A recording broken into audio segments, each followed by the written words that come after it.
Bonjour à tous pour ce deuxième webinaire du cycle 2023 animé par la plateforme L'innovation territoriale en action et le thème du jour c'est acteurs académiques et catalyseurs, ensemble accompagnant les projets de territoire. Alors quelques mots pour introduire ce qu'est cette plateforme L'innovation territoriale en action pour les participants qui nous rejoignent pour la première fois. C'est un lieu repère pour tous ceux acteurs de terrain qui ont envie de comprendre et d'expérimenter des démarches de co-construction en territoire. Et ce qu'on y trouve dans cette plateforme, c'est une diversité d'éclairages et de formats. Il y a une diversité de parcours pour agir ensemble en territoire dans lequel vous avez à la fois des ressources capitalisées, des webinaires. Vous avez aussi la compréhension des besoins de territoire autour de la question de l'innovation territoriale, pareil, avec des outils et des méthodes. Et puis, quelque chose de très important et de très intéressant pour les acteurs territoriaux, ce sont les dynamiques territoriales, puisque grâce aux études de l'Observatoire des partenariats, on a une vision et un profil des 13 régions françaises et au niveau national également sur qui sont les territoires et quels sont les acteurs qui sont en partenariat.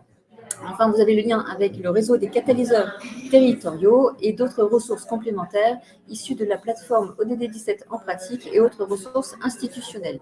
Donc, cette plateforme, elle est animée chaque année par des cycles de webinaires. Et cette année, le thème, c'est accompagner les projets de territoire vers les transitions. Alors, qu'est-ce qu'on aborde au cours de ces 6 webinaires au cours de l'année?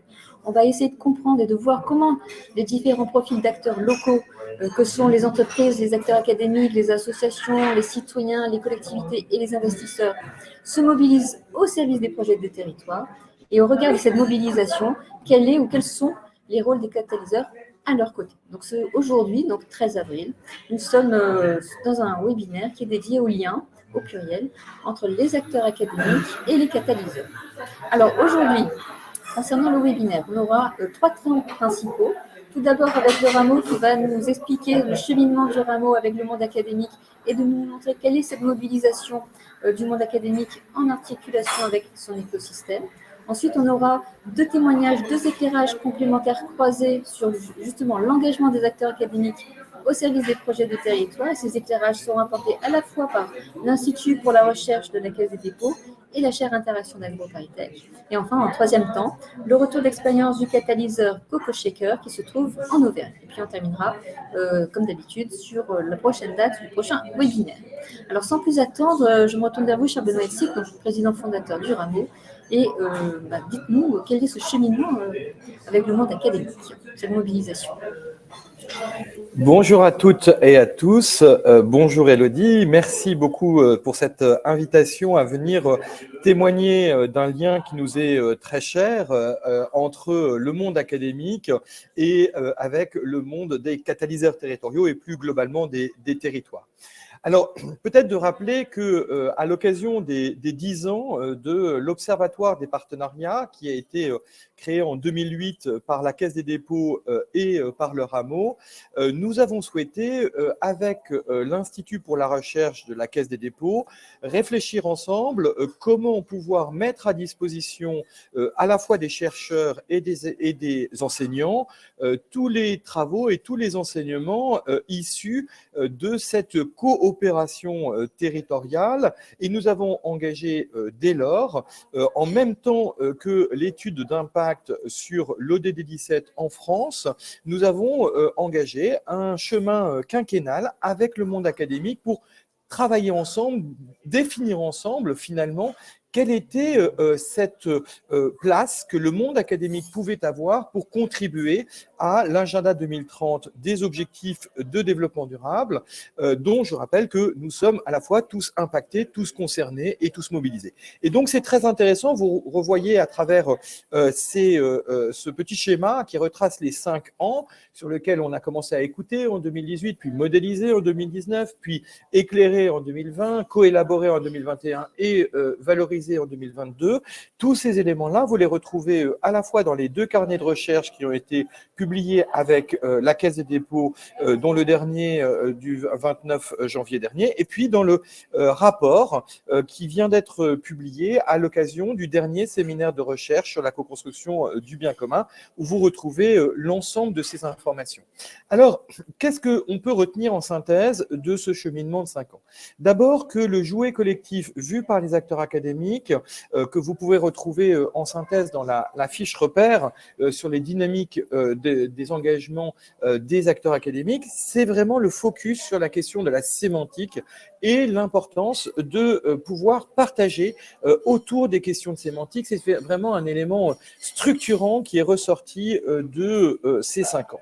Le deuxième élément structurant qui est ressorti et peut-être le plus opérant, c'est cette capacité d'avoir coélaboré une vision systémique qui s'appuie sur les 3 leviers d'activation d'intérêt général, à la fois la vision partagée, l'action collective transformatrice et la gestion régulatrice, et de pouvoir assurer un continuum qui va du cap et des 4 des objectifs de développement durable, qui est aujourd'hui un agenda commun à tous les 193 pays du monde, jusqu'à la capacité des 3 sphères d'acteurs, à la fois les institutions, les organisations, les personnes, à pouvoir construire finalement leur propre contribution à cet agenda collectif. Et ce qui était très important pour nous, à travers cette modélisation qui a été co-construite en 2018 à travers 4 ateliers chercheurs et praticiens, c'était vraiment de montrer qu'il y a une capacité à aller de l'ultra-local à l'ultra-global avec une cohérence globale des actions et pour pouvoir assurer une cohésion globale des acteurs. Cet outil de modélisation est sans doute ce qui a le plus structuré ces 5 dernières années. Alors, nous avons ensuite, à partir de là, animé chaque année un séminaire de recherche pour pouvoir creuser chacun de ces points. Et le premier point que nous avons creusé en 2021, c'est finalement quelle est l'articulation des légitimités. Si nous mettons le bien commun au centre et la capacité de tous de contribuer au bien commun, quelle est la place des institutions, quelle est la place des acteurs économiques, des acteurs associatifs, des chercheurs, des enseignants. Et on voit très bien qu'on peut finalement qualifier la contribution de chacun, mais aussi la contribution de s'appuyer sur les autres pour passer de l'action qualitative de chacun à l'interaction entre tous qui maximise bien évidemment la capacité à co-construire le bien commun et donc à accélérer notre capacité collective à réaliser l'agenda 2030 des objectifs de développement durable. L'année d'après, nous avons avancé encore dans notre cheminement en nous posant la question, mais finalement, dans sa diversité des acteurs académiques, quelle est la contribution respective côté recherche et côté enseignement? Et là, nous avons vu des choses très intéressantes, c'est que nous avons vu que côté recherche, la question bien sûr de la recherche, de la valeur du Faire Alliance, qu'est-ce que ça produit? Et bien évidemment, au moment où nous étions en cours de l'élaboration de l'étude d'impact de l'EDD 17 à l'échelle de la France et des 13 régions métropolitaines, il était important aussi d'écouter les acteurs académiques sur la façon dont ils pouvaient voir c'est quoi cette valeur, comment est-ce que la valeur du collectif peut s'intégrer dans notre approche de la valeur d'une manière générale de l'action de chacun. Et puis, côté recherche, toujours, cette question du lien entre la recherche et les acteurs de terrain, ce renfort finalement de la capacité entre chercheurs et praticiens à co-construire ensemble un savoir à partir du savoir académique, comment est-ce qu'il peut nourrir la pratique de terrain, et à l'inverse, comment la connaissance empirique des acteurs de terrain peut se transformer en compétences stratégiques grâce aux acteurs de la recherche. Ça a été vraiment 2 éléments absolument essentiels qui sont ressortis côté recherche, et vous voyez que ce soit avec la chaire interaction d'AgroParisTech, que ce soit avec l'Institut français du monde associatif, avec l'ICP par exemple, ce sont vraiment des sujets que nous avons investigués ensemble. Et puis côté enseignement, 2 éléments essentiels. D'abord, la nouvelle forme, ou plutôt les nouvelles formes de pédagogie qui sont de plus en plus essentielles à la capacité à transmettre, à partager le savoir, et d'un autre côté, la capacité de l'enseignement à fournir de l'outillage pour les personnes, les organisations et les territoires afin de pouvoir justement conduire les grandes transformations qui sont devant nous. Et là encore, la diversité des acteurs, on peut penser au CNAM, on peut penser à l'ESSEC, à Sciences Po pour les nouvelles formes de pédagogie, on peut penser aussi bien sûr à AgroParisTech et à l'UCLI pour l'outillage des personnes, organisations et territoires. Là encore, les expérimentations ont été très nombreuses.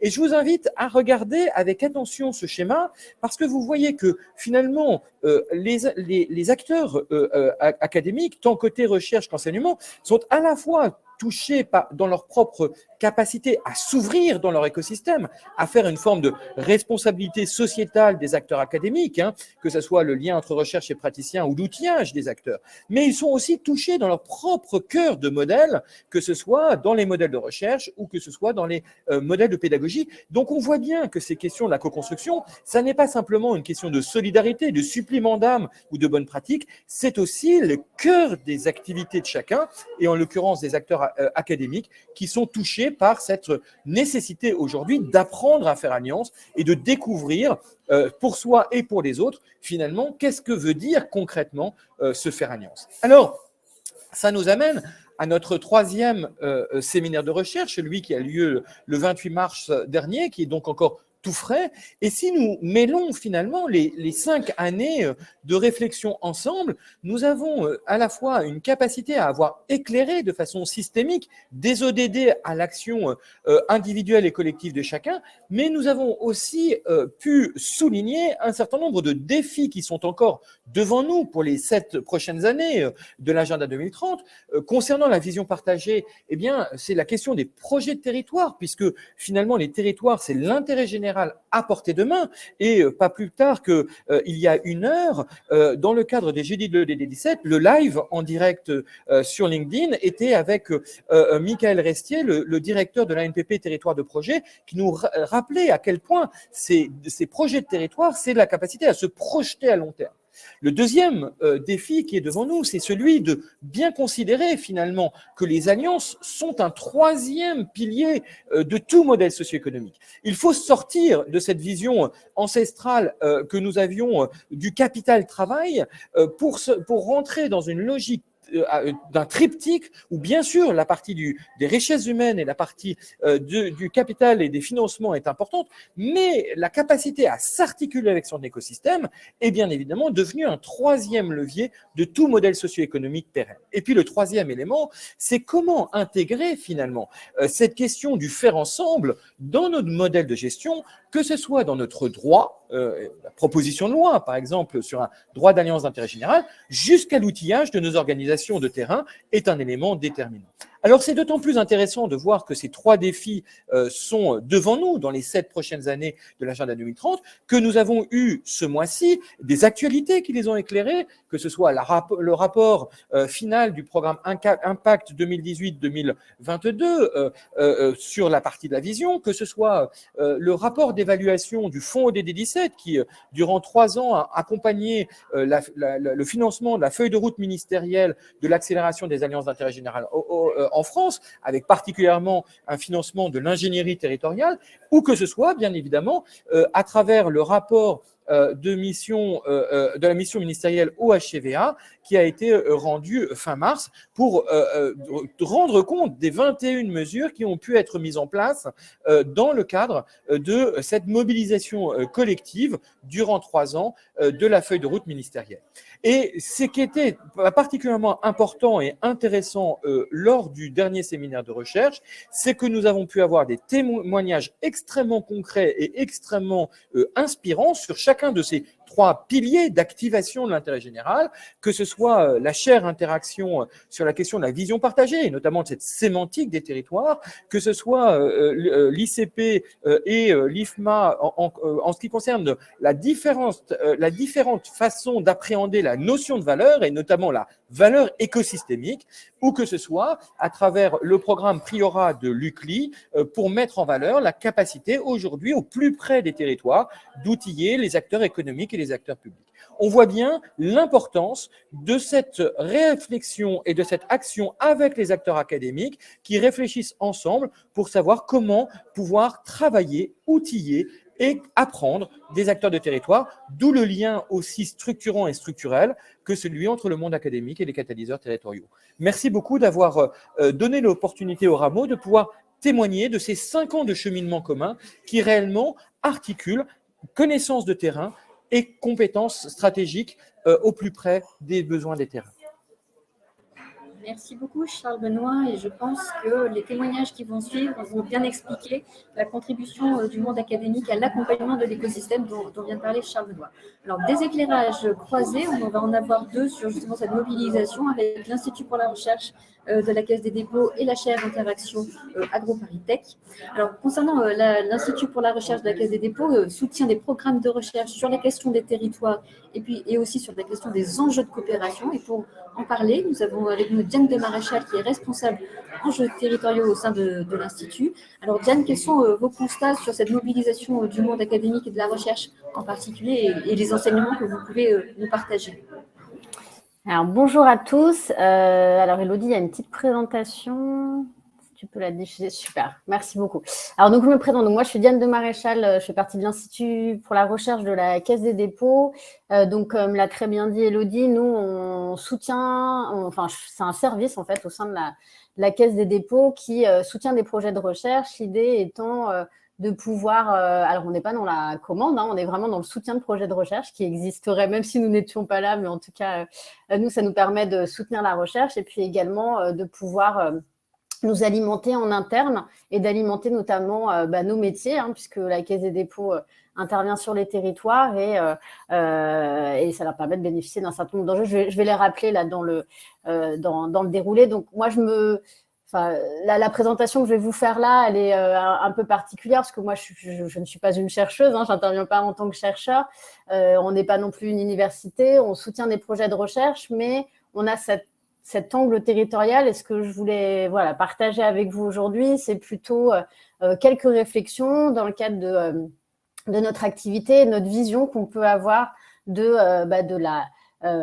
la mobilisation de la recherche sur les projets territoriaux et comment ça peut servir la coopération territoriale. Donc voilà, alors quelques éléments dans cette slide qui sont vraiment… alors, c'est pas du tout… on n'est pas du tout dans un objectif de définir les différents types de recherche, mais je voulais juste vous montrer qu'il y avait différentes façons de mobiliser la recherche, qu'il y avait aussi différents types de recherche qui existaient. La liste n'est pas du tout exhaustive. Mais voilà, pour bien vous expliquer que nous, quand on agit avec des chercheurs dans des recherches que l'on soutient, on a plusieurs postures qu'on trouve très complémentaires.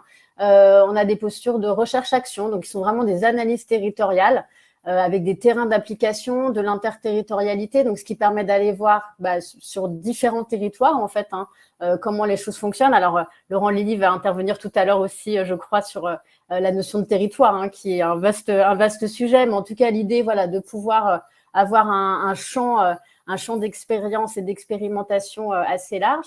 Des recherches participatives, et des sciences participatives qui sont un peu là c'est pareil, il y a plein de définitions différentes, mais en tout cas l'idée c'est de mobiliser la recherche au service des acteurs concernés et aussi en les faisant participer. Et ça c'est nous on voit que en tout cas qu'il y a beaucoup maintenant de recherches qui se mobilisent qui se font avec ce type de modalités opérationnelles et c'est vraiment très intéressant et on est vraiment pour le coup complètement dans la co-construction. Donc là, je vous ai mis une définition, forme de production de connaissances scientifiques auxquelles participent avec des chercheurs, des acteurs de la société civile, à titre individuel ou collectif, de façon active et délibérée, etc.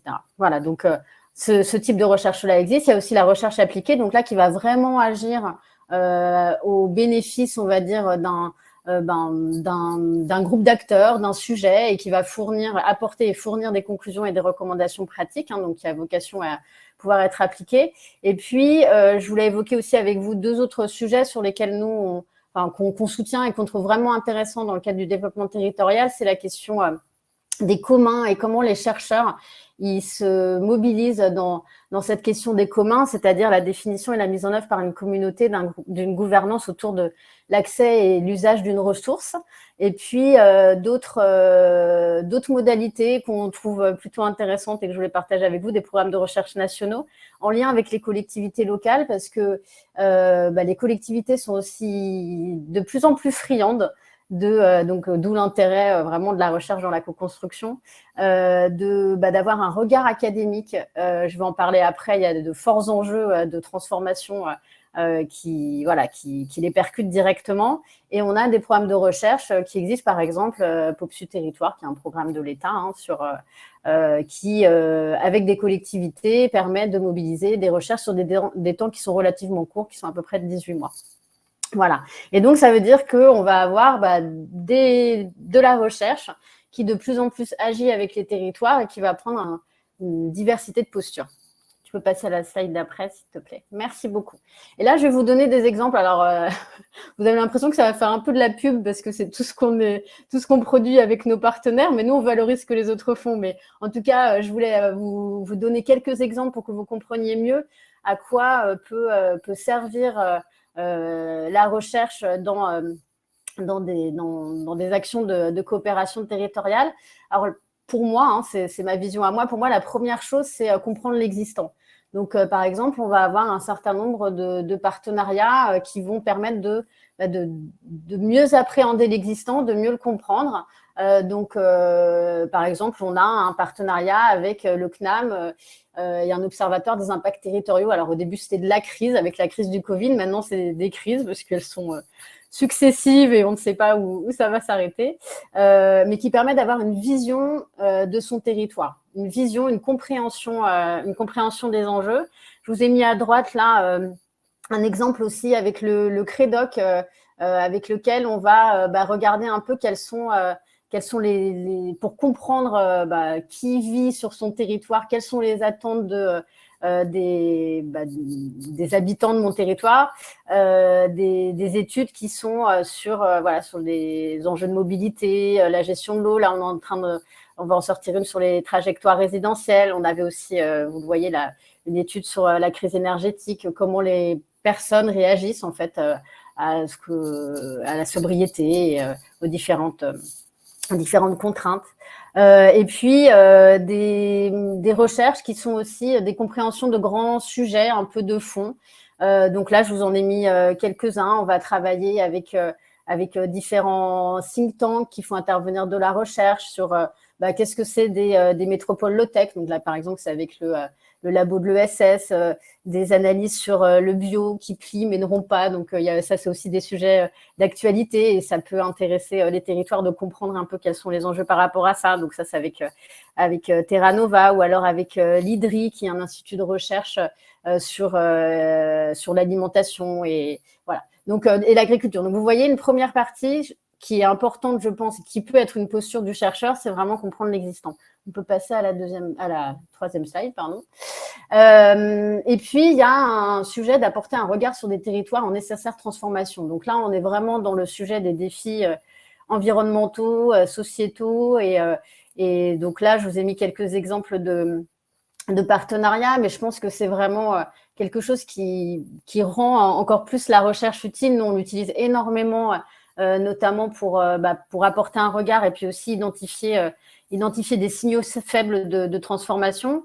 Donc là, par exemple, vous avez à gauche une photo de montagne et puis la chaire partenariat de tourisme durable. Donc là, par exemple, c'est l'Université Savoie-Mont-Blanc. Sur la photo avec la montagne, c'est un observatoire qui va être créé avec plusieurs stations de Haute-Savoie, donc de haute montagne, sur les effets du changement climatique en station de montagne et notamment les effets économiques. Donc, les acteurs économiques, en fait, et les collectivités, elles utilisent ces travaux. Alors, à travers des chaires, par exemple, donc là, typiquement, on va avoir plein de projets de recherche portés par l'Université Savoie-Mont-Blanc sur des nouvelles pratiques de tourisme, le woofing, etc., sur la façon de transformer le tourisme, sur aussi les finances locales, quel impact ça peut avoir sur les finances locales, etc. Et puis, sur l'observatoire, ça va être une intervention de la recherche pour modéliser un peu, si vous voulez, une analyse un peu globale des impacts du changement climatique sur la montagne. Là, je vous ai mis, par exemple, mieux vivre en ville en période de forte chaleur. Donc ça, c'était avec Sciences Po, une étude qu'on avait menée sur vraiment en gros, des interventions très, très low-tech très, très low-tech, là, c'est pareil, hein, on est sur des sujets de transformation complète des villes qui vont impacter autant les collectivités hein, que les citoyens, mais aussi l'ensemble des acteurs d'un écosystème qui pourront avoir chacun leur place. Donc, les chercheurs, ils ont aussi leur place dans ce type de propositions.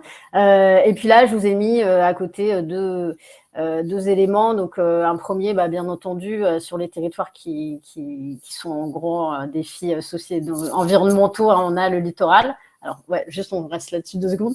Je suis un peu longue, je sais. Donc, sur la submersion, l'érosion, les érosions littorales, la sécheresse, les inondations. Donc là, on avait fait notamment une analyse avec Sciences Po sur la gestion, les conflits d'usage et les conflits de gestion. Et puis là, par exemple, là, on lance aussi un projet de recherche avec les parcs naturels régionaux. Donc, ça fait... les parcs naturels régionaux sont aussi quelque part des catalyseurs territoriaux hein, avec une posture de territoire de projet et qui, eux, vont mobiliser la recherche, notamment pour identifier parmi les différents parcs des actions qui sont menées par les parcs en lien avec de la recherche pour faire participer des citoyens dans les actions de transition énergétique et climatique. Voilà. On peut poursuivre après. Une autre posture, c'est d'expérimenter de nouvelles approches, de les valoriser et de les mesurer. Donc, on en a un petit peu, Charles Benoît en a un petit peu parlé tout à l'heure, hein, mais voilà, l'idée, ça va être de pouvoir nous faire, que la recherche puisse apporter vraiment des connaissances sur des phénomènes nouveaux, des façons différentes de faire les choses. Donc, bien sûr, on retrouve beaucoup la coopération territoriale et c'est important, Charles Benoît l'a rappelé tout à l'heure, de l'analyser, de mieux comprendre ce qu'elle apporte. Je vais parler de la valeur après, mais aussi comment ça fonctionne et qu'est-ce que ça peut apporter à un écosystème global. Donc, par exemple, on a travaillé sur les questions de relations ville-campagne. Les coopérations territoriales avec l'ODD 17, c'était avec le Rameau. Charles Benoît en a parlé tout à l'heure, mais aussi d'autres sujets qui peuvent être très importants, notamment la responsabilité territoriale des entreprises. Donc, ça fait partie du cadre de l'écosystème et que vous retrouvez dans votre cycle hein, des catalyseurs territoriaux. C'est quel rôle a l'entreprise justement dans l'écosystème territorial. Et puis, sur la mesure, effectivement, comment est-ce qu'on mesure ces coopérations? Donc, ça faisait partie de notre dernier séminaire aussi. Donc, il y a pléthore de travaux hein, sur le sujet. C'est Elena Lassida qui était intervenue et c'était passionnant. Nous, par exemple, on a un partenariat avec la chaire de comptabilité écologique à AgroParisTech qui travaille justement sur ce système de comptabilité écologique à la fois du côté des organisations avec des modèles de comptabilité, sur la comptabilité nationale, mais aussi sur les écosystèmes, donc la comptabilité d'écosystèmes centrés. Donc, c'est des choses qui sont peut-être un peu complexes, mais en tout cas qui permettent d'avoir des modèles de valorisation de cette coopération. Donc, ça aussi, c'est très utile.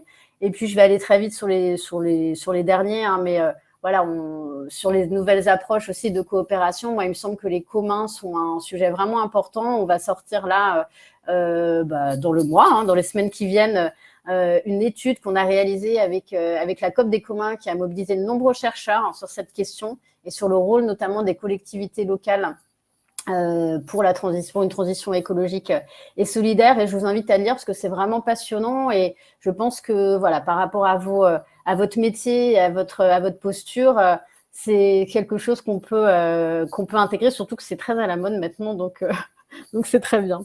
J'avais aussi un sujet sur l'industrie, mais on va peut-être passer. Mais l'idée, c'était de se dire aussi que voilà, il y avait différentes thématiques qui pouvaient être très prégnantes sur les territoires et pour lesquelles les chercheurs avaient des choses à apporter. Et puis, Charles Benoît l'a dit également, hein, un des apports, moi, que je trouve absolument pertinent, c'est le fait de pouvoir se projeter. Les défis territoriaux, ils sont gigantesques. On est dans un contexte de grande incertitude et d'instabilité. Donc, le fait de pouvoir faire intervenir des chercheurs dans des dans des projets de territoire, ça permet déjà de prendre du recul, ça permet aussi d'apporter des méthodes, mais on n'est pas dans du consulting, on va être dans vraiment de la prospective, c'est-à-dire comment est-ce qu'un territoire qui est face à des défis, à des enjeux énormes, peut être en capacité de se projeter. Donc là, par exemple, je vous ai mis à droite là, le paysage de l'après-pétrole, donc il va travailler vraiment sur des approches paysagères de comment est-ce qu'on transforme, comment est-ce qu'on peut imaginer notre territoire. Je parle aussi de choix sans regret et d'utopie. On parle aussi beaucoup avec les chercheurs. Il y a beaucoup de chercheurs qui travaillent sur la notion de territoire vivant, plus attractif.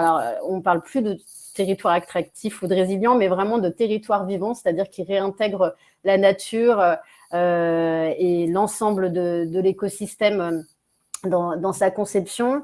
Et puis beaucoup d'autres enjeux sur le ZAN, les sols vivants, l'agriculture, la biodiversité. Enfin, en tout cas, tout ça, et aussi sur la cohésion intergénérationnelle, la société du vieillissement. Là, dans le dernier cahier de recherche qu'on va sortir avec le CREDOC, je fais une petite aparté là-dessus, parce que je trouve ça intéressant. On nous a beaucoup parlé d'exode urbain avec le Covid, qui est pas tant une réalité que ça. Et eux, ils voient justement, à travers leurs différentes études, que la société vieillit, on le sait tous, mais que justement les trajectoires, et notamment pour les territoires, c'est important.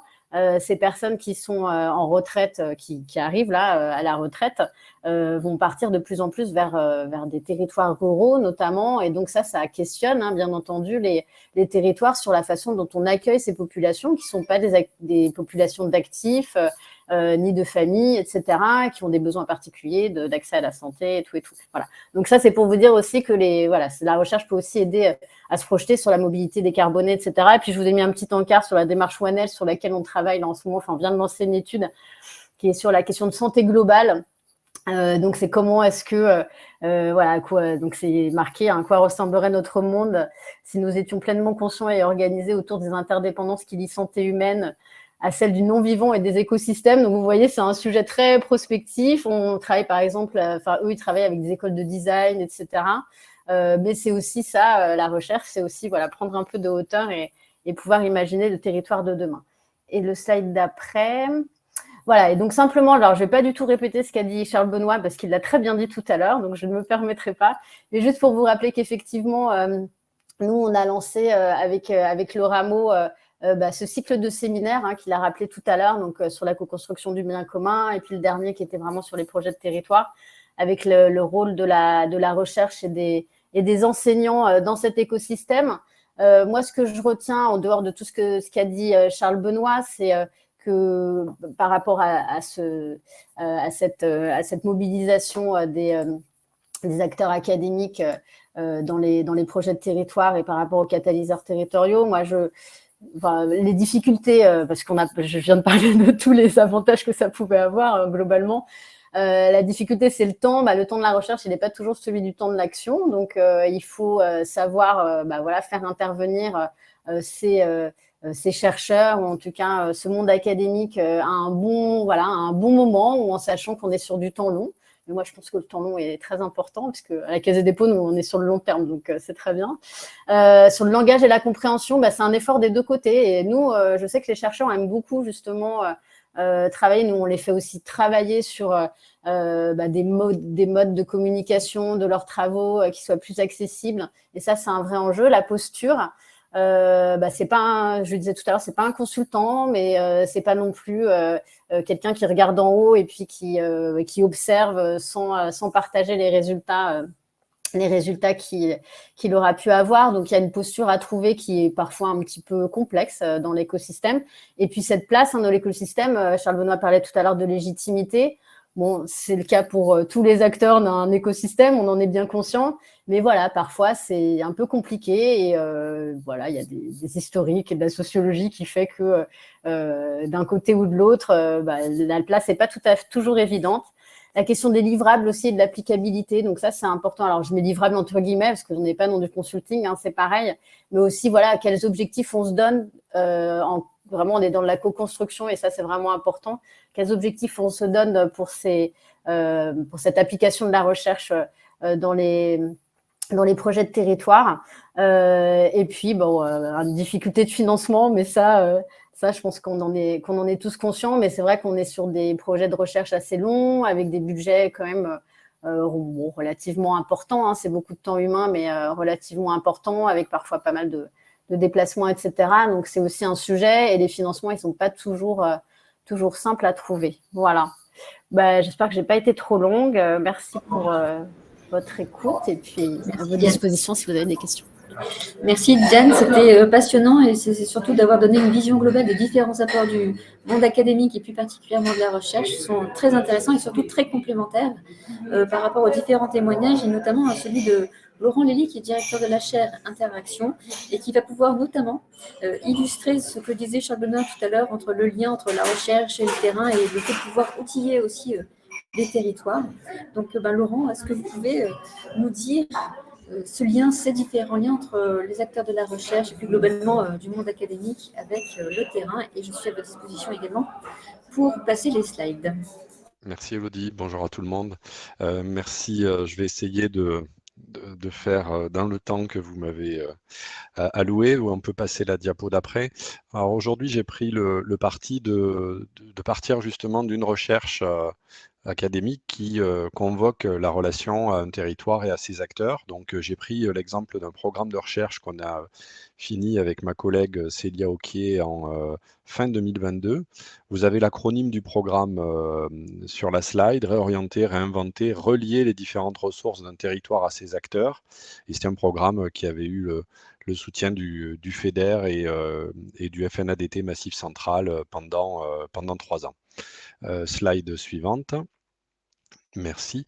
Alors le constat de cette recherche, c'était donc une recherche qui embarque 4 territoires, ou plutôt un territoire qui embarque 3 autres territoires et la recherche, puisque le programme a été monté à l'initiative d'un des partenaires, en l'occurrence les fermes de Figeac, qui, vous voyez le constat à l'écran, hein, je ne vais pas le lire dans le détail, souffrait d'une vision, d'un constat sur le Massif central qui montrait que ce territoire de moyenne montagne était décrit essentiellement à travers le registre de ses difficultés, et finalement que l'image que l'on pouvait en donner restait celle qui avait été décrite en son temps par la Datar, de une fraction de cette diagonale du vide que la Datar avait popularisé. Ce qui est intéressant dans le constat qui a été à l'origine de cette recherche aussi, c'est des territoires qui ont des potentialités à révéler. Donc, des territoires qui commençaient à initier la volonté de prendre en charge la valorisation de leurs ressources. Alors, avec un prisme, je le reconnais, très agricole au départ, et puis petit à petit, ce prisme-là va s'élargir, vous le verrez dans le développement de mon propos. Et puis, des interpellations aussi, c'est-à-dire qu'on est dans une approche qui va regarder ce qui se fait de bien ailleurs, et d'essayer de voir si, non pas il s'agit de faire du copier-coller, mais d'aller chercher dans les réussites ailleurs une capacité de transfert d'un certain nombre d'initiatives. Et donc, ce programme est né aussi d'une interpellation des territoires de l'Aubrac, de Guérande, de Nyon, où on avait tout un esprit relativement pionnier de réinventer avec une belle valeur ajoutée des produits locaux dans un territoire, mais avec la capacité à fédérer beaucoup plus largement que les acteurs agricoles eux-mêmes cette question de la valorisation des ressources locales. Et un des traits d'union de ces territoires-là, donc Aubrac, Guérande et Nyon, c'est l'appareillage continu avec la recherche pour servir de catalyseur de questionnement, d'apport méthodologique et d'accompagnement, on le verra dans le programme, à la formation.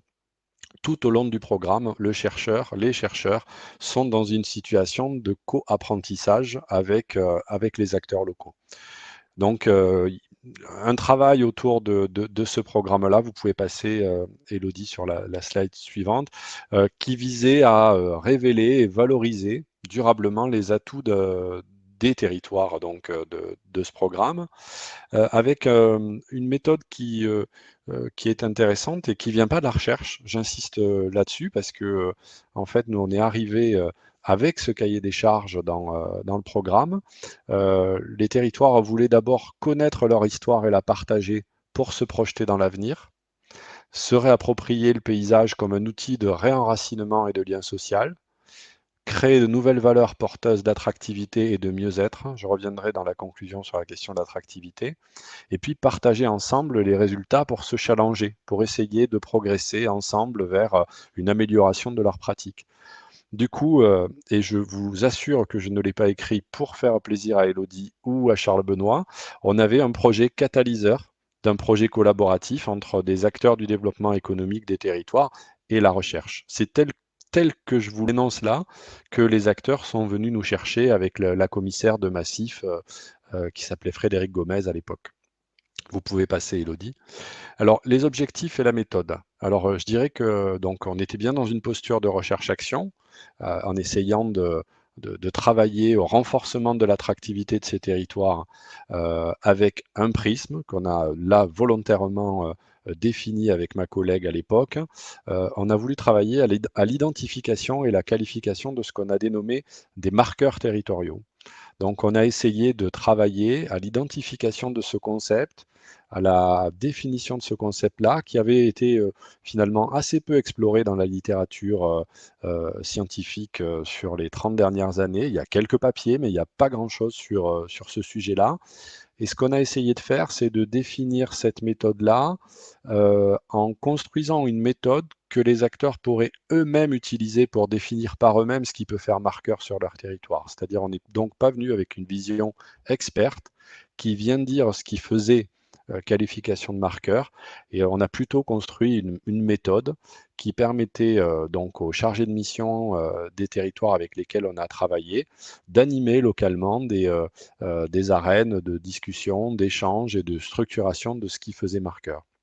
Donc, on a défini cette méthode, j'y reviendrai dans un instant, mais l'idée étant que les 4 territoires qu'on a accompagnés se structuraient un petit peu en réseau pour partager leurs difficultés, partager leurs questionnements, et puis on les a amenés sur des terrains, des séminaires, on a organisé des voyages d'études pour que ensemble on puisse essayer de répondre à toutes les questions qu'ils se posaient.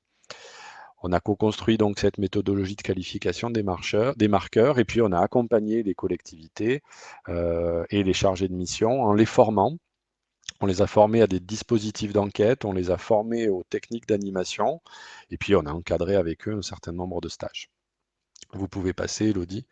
Donc, je n'insisterai pas beaucoup sur la frise que vous avez là, mais vous voyez un petit peu la temporalité du programme, et puis surtout le potentiel territorial des filières agricoles qui étaient visées par chacun des territoires. Hein, la noisette pour la Creuse, une tome pour le parc naturel régional du Morvan, les champignons, les cèpes en particulier pour le Haut-Allier, et puis pour le Figeacois, la vigne et la châtaigne.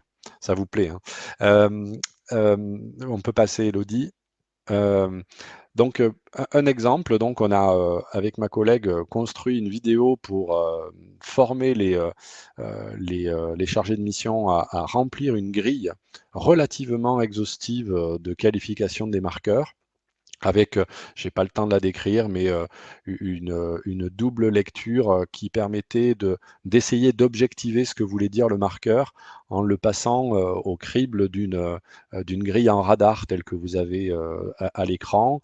Et vous voyez, j'espère que ça se voit quand même, les différents indicateurs, les différents éléments qui permettent de renseigner ce radar-là, économie territoriale, bien-être territorial, paysage, récit historique, patrimoine culturel, savoir-faire, appropriation sociale collective, etc., etc. On a essayé de travailler avec eux cette grille, et puis parce qu'il était important, notamment pour les élus, de savoir qu'est-ce que cette grille pouvait amener à faire du point de vue de l'action, on a été jusqu'à déterminer des scores faibles ou élevés relatifs aux marqueurs. Et ce qui a été bien dans 2 des 4 territoires, c'est que cette grille a bien entendu été renseignée par les chargés de mission, mais elle a aussi été testée en animation auprès des habitants pour voir finalement si individuellement les gens avaient une vision qui était relativement proche de ce qui pouvait être attendu de la part des collectivités. Vous pouvez passer, Elodie. Donc, tous ces dispositifs, ils sont intéressants parce qu'ils sont co-construits.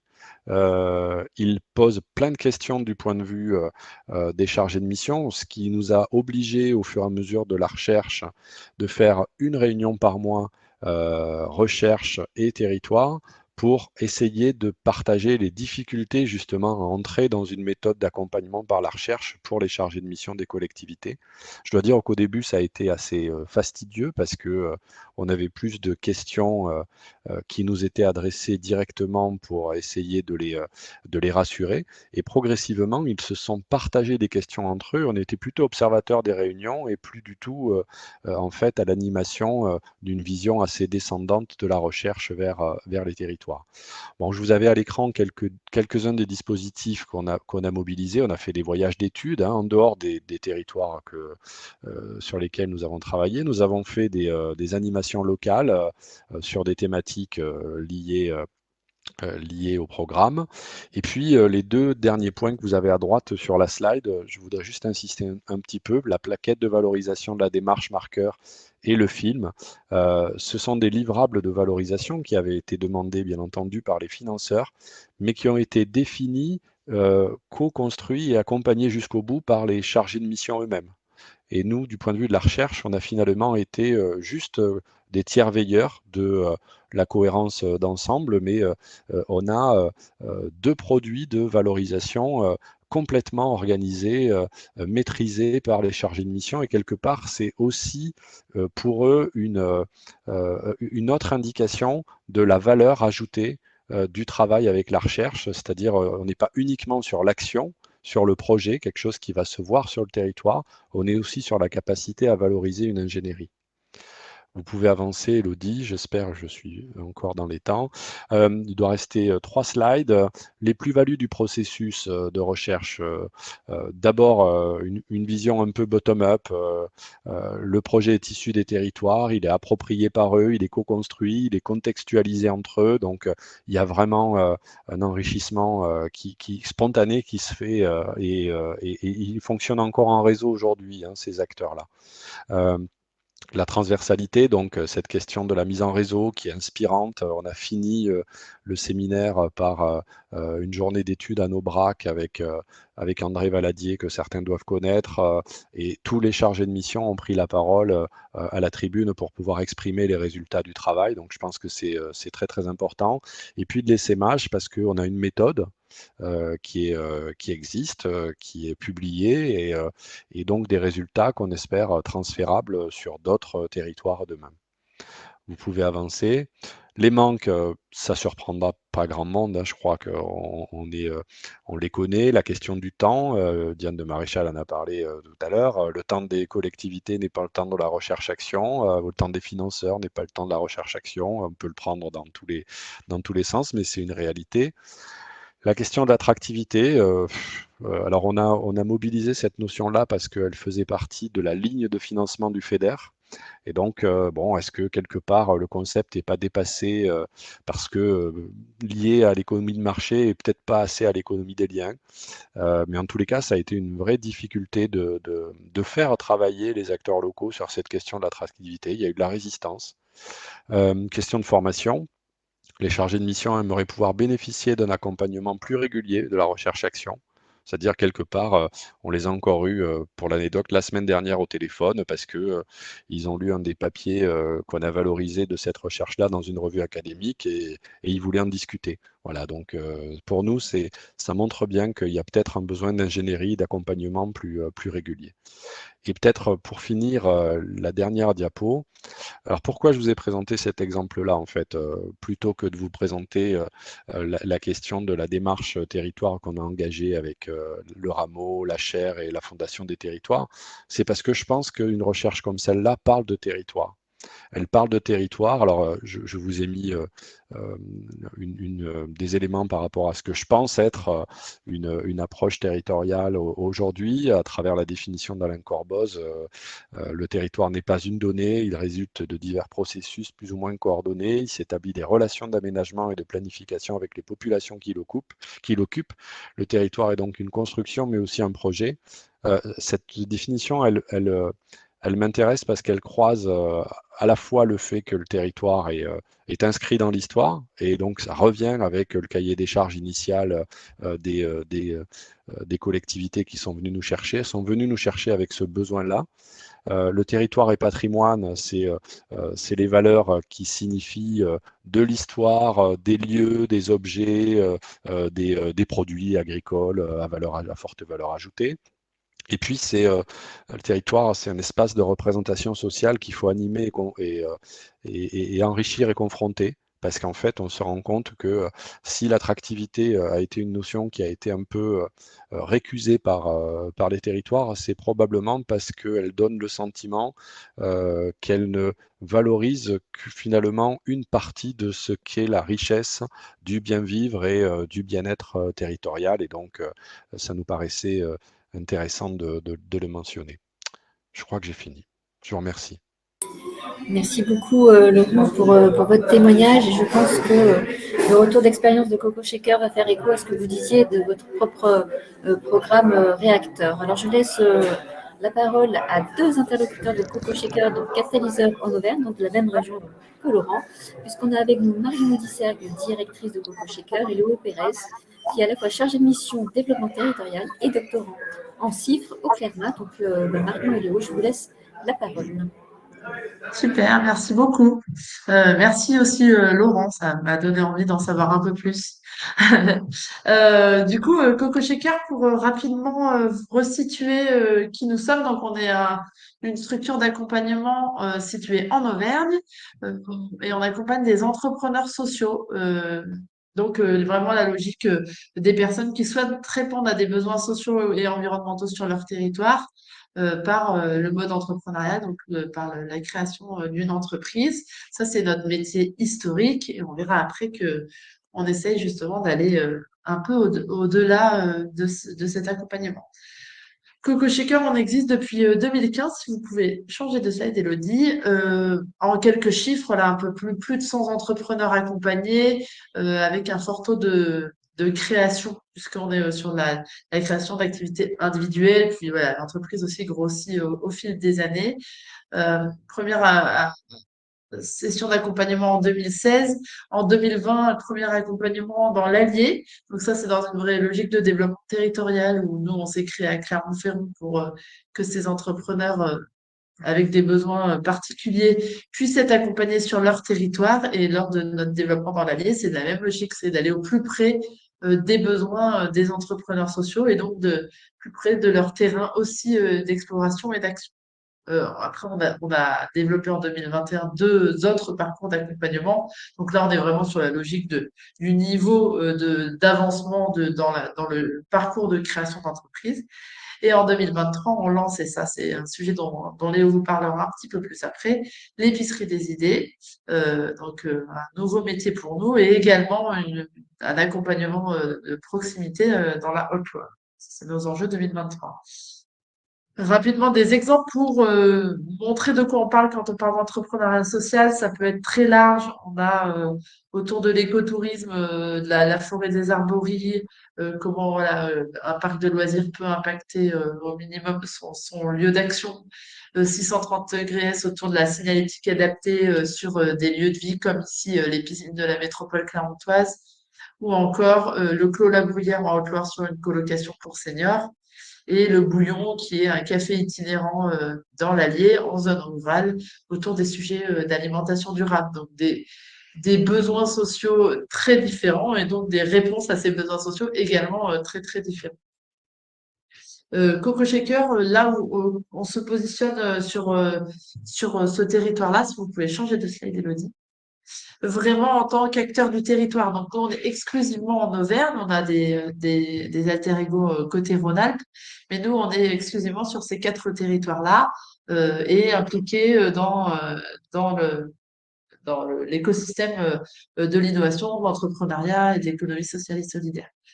Vraiment positionné en tant qu'acteur du changement avec un impact économique soit, mais vraiment la réponse à ces besoins sociaux et environnementaux qui est vraiment la mission cœur de l'association. Dans une démarche collaborative, que ce soit dans les modes d'accompagnement ou dans les modes de fonctionnement également avec nos partenaires. Donc, comment trouver des intérêts communs ou au moins que chacun puisse y trouver aussi son intérêt pour pouvoir aller plus loin dans les collaborations. Le tiers de confiance de pouvoir, en ce qui concerne les entrepreneurs en particulier, pouvoir justifier d'être passé par Coco Shaker pour aller voir des partenaires potentiels. Aujourd'hui, l'équipe, elle se compose sur la slide d'après d'une équipe d'accompagnement, une équipe de personnes qui sont chargées de développement territorial. Donc, on a 2 personnes sur ces sujets-là et qui portent justement l'épicerie des idées dont on précisera après, et un bureau très actif composé d'acteurs du financement, des médias, de l'innovation sur le territoire. Coco Shaker, nous, on a décidé en termes de modèle économique de fonctionner sur du partenariat privé et public. On est 100% subventionné, mais vraiment sur une logique 50-50, donc 50% de partenaires privés et 50% de partenaires publics, avec du coup ce qui permet une grande flexibilité dans les possibilités d'action et aussi d'aller entreprendre notre propre territoire, ce qui nécessite cependant une grosse action de recherche partenariale, mais également nos soutiens opérationnels, pardon, qui sont très importants pour nous puisqu'ils interviennent auprès de nos entrepreneurs. Donner la parole à Léo. Alors, c'est juste parfait. Du coup, effectivement, Marion a présenté le métier historique de Coco Shaker sur l'accompagnement d'entrepreneurs. Nous, en fait, on est parti d'un constat que cet accompagnement-là, il était utile pour le territoire, mais pas suffisant. Et c'est pour ça qu'on a décidé de lancer une nouvelle démarche qui s'appelle l'épicerie des idées et au service du territoire. Dès 2021, on est parti du constat qu'il demeure des besoins qui ne sont pas couverts ni par le secteur privé ni par le secteur public et que les entrepreneurs qu'on accompagne ne sont pas assez nombreux pour répondre à ces besoins et faire émerger ces besoins, voire même les identifier. Et alors que d'autres démarches existent en France depuis 2010, par exemple, pour le cas du réseau Fabrique Initiative, et qui visent à mettre autour de la table tout un tas d'acteurs pour identifier ces besoins non couverts et proposer des solutions entrepreneuriales qui puissent répondre à ces enjeux. En 2022, on s'est donc attaqué à la création de ce nouveau dispositif qui est inspiré des méthodologies Fabrique Initiative et Startup de territoire. Donc, c'est-à-dire une méthodologie qui est plutôt construite sur un temps long, avec l'implication d'acteurs lors de réunions régulières et nous, Coco Shaker, en tant qu'animateurs de la démarche. Et puis aussi autour d'un événement qui permette de faire de l'émulsion collective et puis d'avoir tout un tas d'idées et tout un tas de problématiques à travailler. Donc, c'est le résultat de l'épicerie des idées. Et donc, en 2023, on est en train de lancer justement cette démarche et donc les premiers événements en Haute-Loire, dans la communauté de communes du Haut-Allier, dont Laurent a parlé tout à l'heure, et puis également dans l'Allier, sur la communauté de communes du Bocage Bourbonnais à Bourbon-l'Archon. Du coup, l'épicerie des idées, ça c'est un petit schéma qu'on présente pour notamment simplifier un petit peu et essayer de rendre la chose un peu plus concrète. L'idée, c'est d'abord partir d'un territoire en constituant un groupe de travail composé d'acteurs vraiment différents. Donc, on parle d'acteurs publics, de communautés d'activités, d'élus, d'agents. On parle d'acteurs plus privés, de citoyens, d'entreprises, mais aussi d'associations. L'idée, c'est que vraiment tous les acteurs qui vivent sur le territoire et qui ont un impact sur celui-ci puissent être impliqués dans ce travail-là pour vraiment identifier justement ces besoins. Et donc, c'est l'idée de recenser ces besoins du territoire par un questionnaire en ligne, par un questionnaire aussi papier d'ailleurs, par la participation à des événements aussi locaux, en allant rencontrer la population, et puis de co-construire ensemble avec le groupe de travail justement un plan d'action sur la suite. Et donc de commencer dans des ateliers à préparer cet événement Imagine ton territoire. Donc on est actuellement dans cette phase-là. Et puis en juin-juillet, on arrive donc au nœud un peu de cette démarche qui est cet événement Imagine ton territoire et qui, à partir des résultats du questionnaire, à partir des besoins qui auront été identifiés, l'idée c'est qu'on puisse imaginer collectivement des solutions qui puissent y répondre. Et à la suite de ça, il y aura donc un travail avec le même groupe de travail, de sélection de la thématique, d'étude d'opportunité des solutions pour savoir lesquelles on poursuit aussi, de structuration du projet, et puis ensuite, du coup, de trouver un ou plusieurs porteurs de projet qui puissent porter cette solution-là et lancer cette activité économique. Si on peut juste passer, du coup. Parfait. Et du coup, notre lien en fait, et c'est là où il y a aussi un intérêt à ce qu'on soit présent à ces séminaires qui nous permettent aussi de nous inspirer, c'est qu'on est également porteur d'un projet de recherche-action, puisque je suis doctorant en chiffres et c'est sur ce sujet de l'épicerie des idées. Le sujet, enfin la question, l'objectif de cette recherche, c'est de comprendre les conditions de réussite de ces démarches. C'est à la fois en fait d'éclairer sur les effets de l'implication des différentes parties prenantes dans ce type de démarche, donc avec l'idée d'étudier les parties prenantes et de voir quelle importance il y a à impliquer tel ou tel type de parties prenantes, mais aussi de voir les différentes méthodologies qui sont proposées ailleurs en France, comme Fabrica Initiative, Startup de territoire, quel impact la méthodologie a sur la réussite de ces démarches aussi. C'est un enjeu en fait pour Coco Shaker, puisque c'est un enjeu de capitalisation énorme, puisque là on est dans une phase d'expérimentation, on lance la démarche, mais c'est un enjeu aussi et avant tout pour les autres territoires, parce que pour capitaliser, je pense pas qu'on aurait vraiment eu besoin d'une thèse, mais c'est vraiment un enjeu. L'idée c'est que les résultats de cette recherche puissent servir à d'autres structures qui ont été dans notre cas il y a quelques années ou qui sont dans notre cas actuellement en train de lancer une démarche et de se dire qu'est-ce qui va faire que ma démarche que je vais animer va réussir ou non. Et du coup, c'est pas un simple intérêt de capitalisation pour Coco Shaker. L'idée, c'est vraiment d'apporter des réponses aux autres acteurs qui initient ce type de démarche.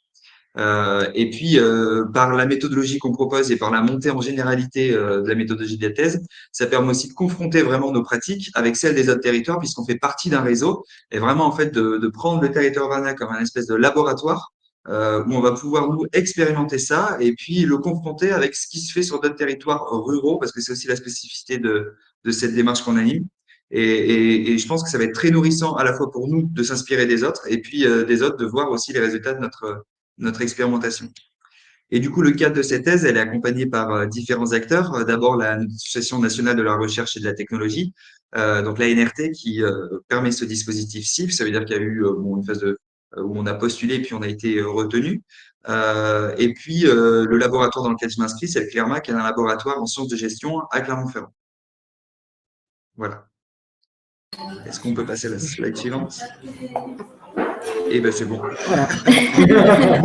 Merci, Léo et Marion. Alors, très intéressant parce qu'au regard de vos différentes interventions, ce que je retiens, c'est que finalement, les acteurs académiques, leur mobilisation a une visée politique parce qu'elle permet aux acteurs, notamment publics, de décider en conscience et en connaissance de ce qui se passe au sein de leur territoire. Une visée stratégique également parce qu'elle permet aux acteurs publics et privés de pouvoir agir avec pertinence et une visée plus opérationnelle parce qu'elle permet aussi d'outiller et de faire monter en compétence les différents acteurs et donc de permettre de passer à l'action. Et on voit que dans toute cette démarche-là, les catalyseurs ont un rôle très complémentaire, à la fois pour apporter le terrain, pour développer le terrain, de contribuer aussi à l'essaimage, c'est ce que vous disiez, Léo, et puis finalement, plus globalement, d'accompagner l'écosystème en lien avec les acteurs académiques. En tout cas, merci beaucoup à tous et à toutes, bien sûr, pour vos interventions respectives. Il y a une question sur les communs, donc si jamais vous pouviez répondre par chat, c'est très bien. Et puis, la prochaine date, c'est le 8 juin, puisque le 8 juin, on se retrouve à 13h toujours sur la mobilisation, cette fois-ci des acteurs associatifs, et comment ils contribuent au projet territoire et le lien avec les catalyseurs qui sont toujours à leur côté. Merci à vous tous. Charles Benoît, merci. Et puis, Léo et Marion, Diane, très bonne journée à toutes et à tous, et à très bientôt, 8 juin au plus tard. Merci beaucoup.